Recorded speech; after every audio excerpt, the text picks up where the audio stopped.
Om Shanti. Good morning. आज 25 April 2026 साकार बाप दादार मधुर महावाक्य शुनबो। बाप दादा बोलছেন, মিঠে মিঠে बच्चे, বাবা তোমাদের জন্য দূর দেশ থেকে এসেছেন নতুন রাজ্য স্থাপন করার জন্য। তোমরা এখন স্বর্গের উপযুক্ত হয়ে উঠছো। আজকের মূল্যের প্রশ্ন, যে বাচ্চাদের শিব বাবার প্রতি নিশ্চয় রয়েছে তার লক্ষণ কি হবে? উত্তর, তারা চোখ বন্ধ করে বাবার শ্রীমতে চলে প্রাপ্ত আজ্ঞা অনুসারে। কখনো ভাবনাতেই আসে না যে যদি কোনো ক্ষতি হয়ে যায়, কেননা এমন নিশ্চয় যাদের আছে সেই সব বাচ্চাদের প্রতি রেসপন্সিবল হলেন স্বয়ং বাবা। এই নিশ্চয়ের বল তারা পেয়ে যায়, তাদের স্থিতি অবিচল অটল হয়ে যায়। আজকের মূল্যের প্রথমে গীত বেজেছে, তুমি মাতা তুমি পিতা। ওম শান্তি। এটা কার মহিমা শুনলে? যাকে পৃথিবীতে তোমরা বাচ্চারা ছাড়া আর কেউ জানে না। এই মহিমা উচ্চ থেকে উচ্চতর বাবার। এছাড়া যারই মহিমা করুক না কেন সবই অনর্থক হয়ে যায়। উচ্চ থেকে উচ্চতর হলেন এক বাবা, কিন্তু বাবার পরিচয় কে দেবে? তিনি স্বয়ং এসে নিজের এবং আত্মাদের পরিচয় দিয়ে থাকেন। কোনো মানুষেরই আত্মার পরিচিতি নেই। যদিও বলে থাকে মহান আত্মা, জীব আত্মা, শরীর যখন ছেড়ে চলে যায় তখন বলে আত্মা বেরিয়ে গেল, শরীর মরে যায়। আত্মা অবিনাশী। আত্মার কখনো বিনাশ হয় না। আত্মা যা নক্ষত্র স্বরূপ সেটা অতি সূক্ষ্ম, এই চোখ দিয়ে দেখা যায় না। আত্মাই সব কর্তব্য করে, কিন্তু প্রতিটি মুহূর্তে দেহ অভিমান থাকার কারণে বলে থাকে আমি অমুক, আমি এটা করেছি। বাস্তবে তো সব আত্মাই করে থাকে। শরীর তো অর্গানস। সাধু সন্ন্যাসীরাও জানে যে আত্মা অতি সূক্ষ্ম, যা ভ্রুকুটির মাঝখানে বিরাজ করে, কিন্তু তাদের এই জ্ঞান নেই যে আত্মার মধ্যেই ভূমিকা পালন করার সংস্কার সঞ্চিত থাকে। কেউ বলে আত্মার মধ্যে সংস্কার থাকে না, আত্মা নির্লেপ হয়। কেউ বলে সংস্কার অনুসারে জন্ম হয়। অনেক মতভেদ আছে, এটাও কারো জানা নেই কোন আত্মারা 84 জন্মগ্রহণ করে। তোমরা জানো সূর্যবংশীরাই 84 চক্র ঘোরে। আত্মাই 84 চক্র ঘুরে পতিত হয়ে যায়। তাদের এখন কে পবিত্র করে তুলবে? পতিত পাবন উচ্চ থেকে উচ্চতর এক বাবাই পবিত্র করে তুলতে পারেন। ওনার মহিমাও সবচেয়ে উচ্চ। 84 জন্ম সবাই তো নেবে না। যারা পরে আসবে তারা তো 84 জন্ম নিতে পারবে না। সবাই একসাথে তো আসবে না। যারা সর্বপ্রথম সত্যযুগে আসবে, সূর্যবংশী রাজা এবং প্রজা, তারাই 84 জন্ম গ্রহণ করবে। পরে তো জনসংখ্যা বৃদ্ধি পেতে থাকে, তাই না? তারপর কারো 83, কারো বা 80টা জন্ম হয়। সত্যযুগে সম্পূর্ণ আয়ু হয় 150 বছরের। কারো মৃত্যুই তাড়াতাড়ি হয় না। এসব বিষয়ে বাবাই বসে বোঝান। এখন কেউই পরমপিতা পরমাত্মাকে জানে না। বাবা বুঝিয়েছেন, যেমন তোমাদের আত্মা তেমনি আমারও। তোমাদের জন্ম মৃত্যুর চক্রে আসতে হয়, আমাকে আসতে হয় না। আমাকে আহ্বান করা হয় যখন সব কিছু পতিত হয়ে যায়, যখন খুব দুঃখী হয়ে পড়ে, তখনই আহ্বান করে। বাচ্চারা, শিব বাবা এখন তোমাদের শিক্ষা প্রদান করছেন। কেউ কেউ জিজ্ঞাসা করে কিভাবে মানব যে পরমাত্মা আসেন? ওদের বোঝাতে হবে যে সবাই আহ্বান করে বলে, হে পতিত পাবন এসো। উনি হলেন নিরাকার, ওনার নিজের শরীর নেই। আসেন এই পতিত দুনিয়াতে। পবিত্র দুনিয়াতে তো যাবেন না। পতিত দুনিয়াতে আসতে হয় পবিত্র করে তোলার জন্য। পবিত্র দুনিয়াতে ভগবানের আসার প্রয়োজন পড়ে না। এভাবে বোঝাতে হবে। এটাও বোঝাতে হবে পরমাত্মা বিন্দু স্বরূপ, এত সূক্ষ্ম যেমন আত্মাও ছোট্ট, কিন্তু উনি হলেন মনুষ্য সৃষ্টির বীজ রূপ এবং নলেজফুল। বাবা বলেন, তোমরা আমাকে পরম পিতা পরম আত্মা বলে থাকো। আহ্বান করো যখন, তবে তো নিশ্চয়ই আসতে হবে। গাওয়াও হয়, দূর দেশ নিবাসী এসেছেন অন্যের দেশে। বাবার কাছ থেকেই এখন জেনেছি যে আমরা এখন অন্যের দেশে অর্থাৎ রাবণের দেশে আছি। সত্যযুগ ত্রেতায় আমরা ঈশ্বরীয় দেশ অর্থাৎ নিজের দেশে ছিলাম। তারপর দাপর থেকে আমরা অন্যের দেশ অন্যের রাজ্যে চলে আসি। তো সত্যযুগ ত্রেতা যুগে দেবতাদের রাজত্ব থাকে, দাপর যুগে এসে দেবতারা নিজেদের রাজত্ব হারিয়ে ফেলে, অসুররা দৈবী রাজ্য দখল করে নেয়, অধিকার করে নেয়, আর দেবতারা এখানে সেখানে ঘুরে বেড়ায়। তারপর শিবের শরণে এসে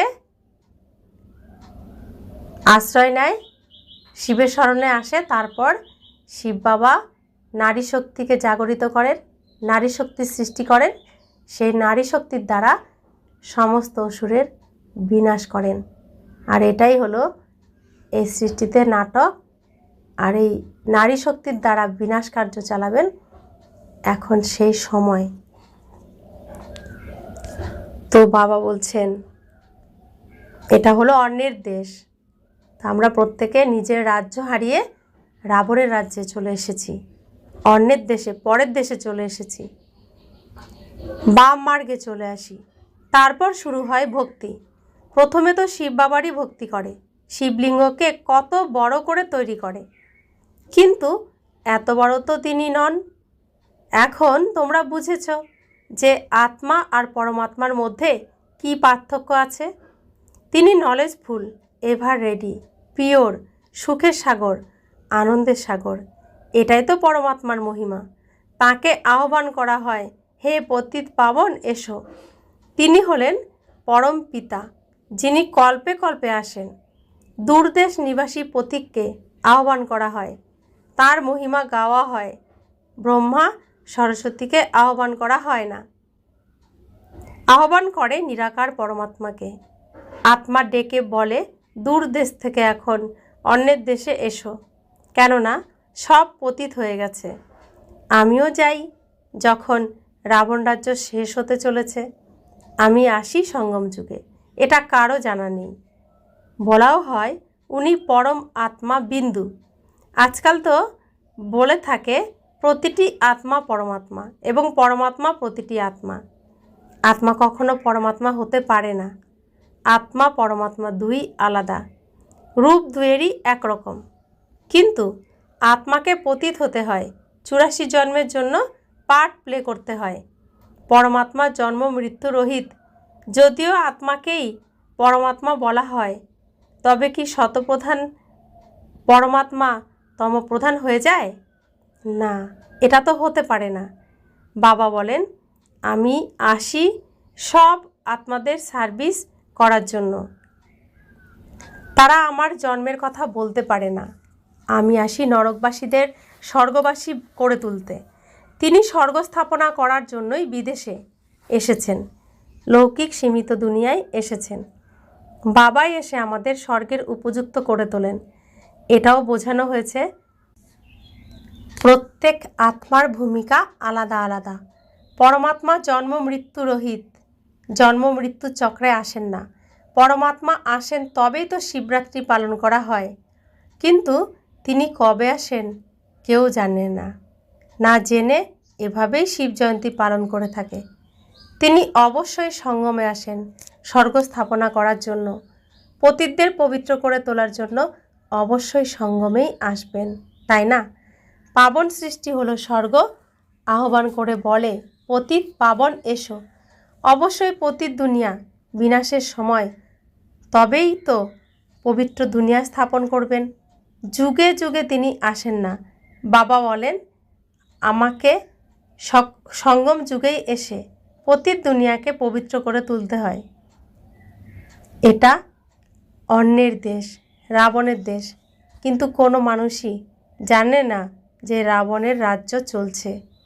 কবে থেকে এই রাবণ রাজ্য শুরু হয়েছিল কিছুই জানা নেই।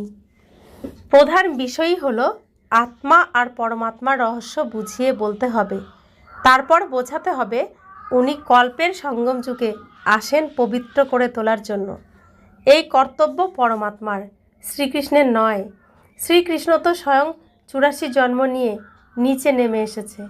সূর্যবংশীরা সবাই নিচে নেমে আসে। কল্পবৃক্ষ অর্ধেক তরতাজা অর্ধেক পুরানো তো হবেই না।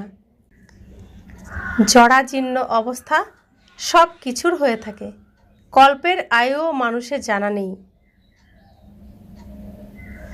শাস্ত্রতেও দীর্ঘ আয়ুর কথা বলা হয়েছে।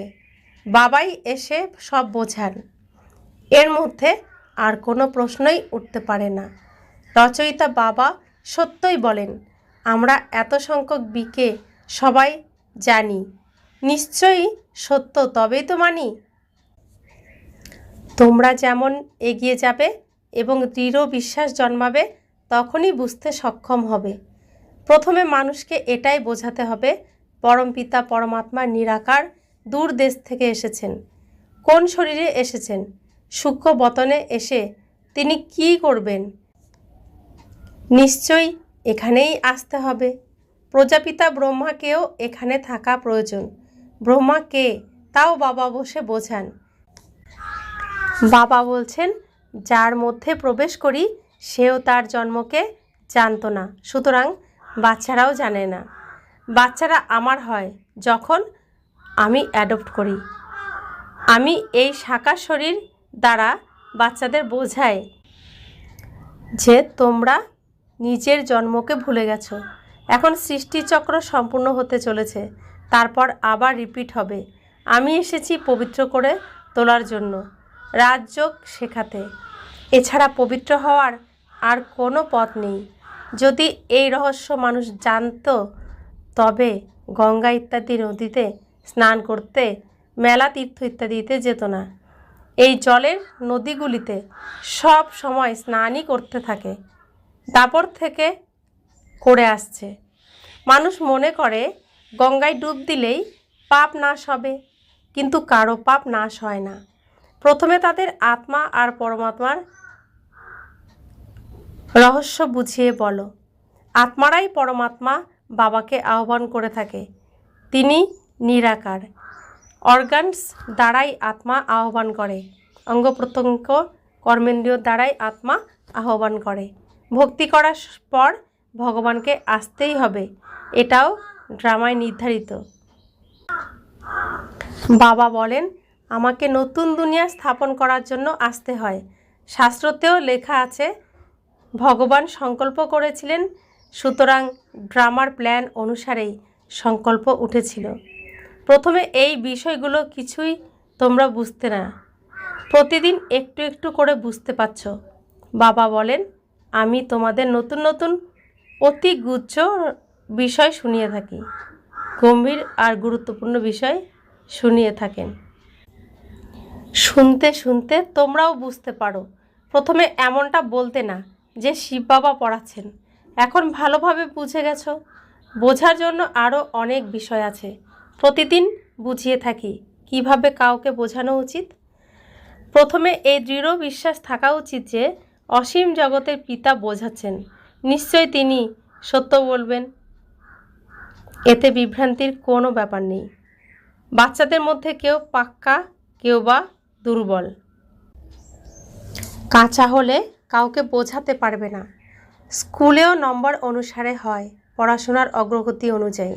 অনেকের মধ্যেই এই সংশয় থেকে যায় যে আমরা কিভাবে বুঝবো যে পরমপিতা পরমাত্মা এসে জ্ঞান প্রদান করেন, কেননা তাদের বুদ্ধিতে আছে শ্রীকৃষ্ণ জ্ঞান শুনিয়েছিলেন। এই পতিত দুনিয়াতে শ্রীকৃষ্ণ তো এখন আসতে পারে না, তো ভক্তদের মনে এটাই থাকে যে শ্রীকৃষ্ণ জ্ঞান শুনিয়েছিলেন।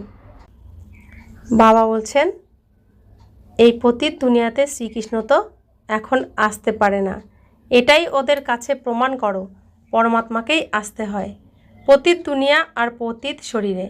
বাবা বোঝান, প্রত্যেকের নিজস্ব বুদ্ধি আছে, কেউ কেউ চট করে বুঝে নেয়। যতটুকু সম্ভব বোঝাতে হবে। ব্রাহ্মণ সবাই একরকম হবে না। কিছু বাচ্চাদের মধ্যে ভীষণ রকম দেহ অভিমান থাকে। বাবাও জানেন বাচ্চাদের মধ্যে নম্বর অনুসারে আছে। বাবার ডাইরেকশন অনুযায়ী বাচ্চাদের চলতে হবে। বড় বাবা শিব বাবা যা বলেন সেটা মানা উচিত। গুরু ইত্যাদিদের তো মেনে এসেছো, এখন বাবা যিনি স্বর্গে নিয়ে যেতে এসেছেন তার কথা চোখ বন্ধ করে মানা উচিত। কিন্তু এমন নিশ্চয় বুদ্ধি বাচ্চাদের নেই, এমন নিশ্চয় বুদ্ধি বাচ্চাদের নেই। এতে কোনো লাভ হোক বা ক্ষতি গ্রহণ করা উচিত। মনে করো এতে কোনো ক্ষতি হবে, তবুও বাবা বলছেন না, সব সময় মনে করবে শিব বাবা বলছেন। এমনটা ভেবো না যে ব্রহ্মা বলছেন। শিব বাবার দায়িত্ব, এটা ব্রহ্মার রথ, তার রথ, এবং তিনি অবশ্যই সব কিছু ঠিক রাখবেন। তিনি বলেন আমি এখানে বসে আছি। সব সময় মনে রেখো শিব বাবা যিনি সব কিছু বলছেন, ব্রহ্মা কিছুই জানে না। সব সময় এভাবেই ভাবো, এই বিশ্বাস থাকা উচিত। শিব বাবা বলেন আমার কথা মেনে চললে তোমাদের কল্যাণ হবে। এই ব্রহ্মাও যদি কিছু বলে থাকে তার দায়িত্ব আমার। বাচ্চারা তোমরা চিন্তা করো না, শিব বাবাকে স্মরণ করলে তোমাদের অবস্থা আরও শক্তিশালী হবে, বিকর্ম বিনাশ হবে, শক্তি পাবে। যত বাবাকে স্মরণ করবে ততই শক্তি বৃদ্ধি হবে। যে শ্রীমতে চলে সার্ভিস করবে সেই উচ্চপদ পাবে। অনেকের মধ্যেই ভীষণভাবে দেহ অভিমান থাকে।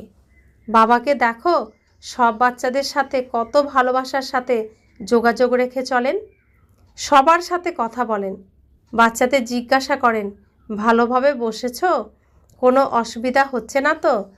বাচ্চাদের প্রতি অসীম জগতের পিতার অধিক ভালোবাসা থাকে। যে যত শ্রীমত অনুসারে চলে সার্ভিস করে সেই অনুসারে ভালোবাসা থাকে। শুধুমাত্র সার্ভিসেই লাভ আছে, সার্ভিসের জন্য অস্থির দিতে হয়। বাচ্চারা যখন সার্ভিস করে তখন তারা হৃদয়ে বসে থাকে এবং প্রথম শ্রেণীর বাচ্চা হিসেবে পরিচিত লাভ করে, কিন্তু চলতে চলতে কারো উপরে গ্রহের প্রভাব বিস্তার করে। কারণ মায়ার মুখোমুখি হতে হয় না, গ্রহের কারণে জ্ঞানও ধারণ হয় না। কেউ আবার বিনা ক্লান্তিতে কর্ম দ্বারা সেবা করতেই থাকে। তোমাদের কাজ হলো সবাইকে সুখধামের মালিক করে তোলা, কাউকে দুঃখ দেবে না। জ্ঞান না থাকার কারণে দুঃখ দিয়ে থাকে। যতই বোঝাও না কেন বুঝতেই চায় না। প্রথমে আত্মা আর পরমাত্মাকে বোঝাতে হবে কিভাবে আত্মার মধ্যে 84 জন্মের পাঠ সঞ্চিত থাকে, যা অবিনাশী, যা কখনোই পরিবর্তন হবে না, ড্রামাতে ফিক্সড হয়ে আছে। এই দৃঢ় বিশ্বাস যাদের মধ্যে আছে তারা কখনোই টালমাটাল হবে না, স্থিতি ওঠানামা হবে না। অনেকেই নড়বড়ে হয়ে পড়ে। অন্তিমে যখন খড়ের গাদায় আগুন লাগবে তখনই দৃঢ় বিশ্বাসে অটল হবে। এখন অনেক যুক্তি সহকারে বোঝাতে হবে। ভালো ভালো বাচ্চারা নিরন্তর সার্ভিসের মধ্যেই থাকে, তারা হৃদয়ে বসে আছে। অনেকেই খুব দ্রুত এগিয়ে যেতে থাকে, তারা অনেক পরিশ্রম করে সার্ভিসের জন্য, তাদের খুব আগ্রহ থাকে। যার মধ্যে যে গুণ রয়েছে বাবা তা বর্ণন করেন। अच्छा मीठे मीठे सिखिले दे बच्चों प्रति माता पिता बाप दादा का याद प्यार और गुड मॉर्निंग। रूहानी बाप की रूहानी बच्चों को नमस्ते। हम रूहानी बच्चों की रूहानी माता पिता बाप दादा को याद प्यार गुड मॉर्निंग, नमस्ते नमस्ते नमस्ते। शुक्रिया बाबा, शुक्रिया बाबा, शुक्रिया। धारणार जन्य मुख्य सार, সার্ভিসে প্রতিটি অস্থি দিতে হবে, কোনো বিষয়ে সংশয় থাকা উচিত নয়। সবাইকে সার্ভিস দ্বারা সুখ দিতে হবে। দ্বিতীয় ধারণা, নিশ্চয়ের শক্তির দ্বারা নিজের অবস্থাকে অটল বানাতে হবে। যে শ্রীমত পাওয়া যায় তার মধ্যেই কল্যাণ আছে, কেননা রেসপন্সিবল হলেন বাবা, সেজন্য চিন্তা করা উচিত নয়। বরদান, যোগযুক্ত স্থিতির দ্বারা সূক্ষ্ম বা কড়া বন্ধনগুলিকে ক্রস করে বন্ধনমুক্ত ভব। যোগযুক্তের লক্ষণ হলো বন্ধনমুক্ত। যোগযুক্ত হওয়ার ক্ষেত্রে সব থেকে বড় অন্তিম বন্ধন হলো নিজেকে বেশি বুঝদার মনে করে শ্রীমতকে নিজের বুদ্ধির কামাল মনে করা, অর্থাৎ শ্রীমতে নিজের বুদ্ধি মিক্স করা, যাকে বুদ্ধির অভিমান বলা হয়। যখন কেউই কোনো দুর্বলতার ইশারা দেয় বা খারাপ কাজ করে, যদি সেই সময় অল্প একটুও ব্যর্থ সংকল্প চলে, তো সেটাও হলো বন্ধন। যখন এই বন্ধনগুলিকে ক্রস করে হার জিত নিন্দা স্তুতিতে সমান স্থিতি বানাবে, তখন বলা হবে সম্পূর্ণ বন্ধন মুক্ত। স্লোগান: আগে ভাবো তারপর করো, এটাই হলো জ্ঞানিত আত্মার গুণ। অব্যক্ত ইশারা: মহান হওয়ার জন্য মধুরতা আর নম্রতার গুণ ধারণ করো। যেরকম অবোধ শিশু ক্ষতিকারক জিনিসকে খেলনা মনে করলে তাকে অন্য কিছু দিয়ে সেই ক্ষতিকর জিনিসটাকে তার থেকে সরিয়ে নিতে হয়, এই রকম যারা অল্পকালের মান শান বা অল্পকালের ইচ্ছা রাখে, তাকে সম্মান দিয়ে নিজে নির্মাণ হয়ে যাও। সেই সময় যদি তাকে শিক্ষা দাও, তো তার মধ্যে রাগ জন্ম নেবে। এই জন্য এরকম সময়ে যুক্তিযুক্ত হয়ে চললে, পরোপকারী হয়ে ক্ষমাভাবের দ্বারা সমান দিয়ে প্রথমে তাকে বুঝতার বানাও, যার দ্বারা সে নিজে অনুভব করবে যে এই কথাটা হলো ক্ষতিকারক। ওম শান্তি।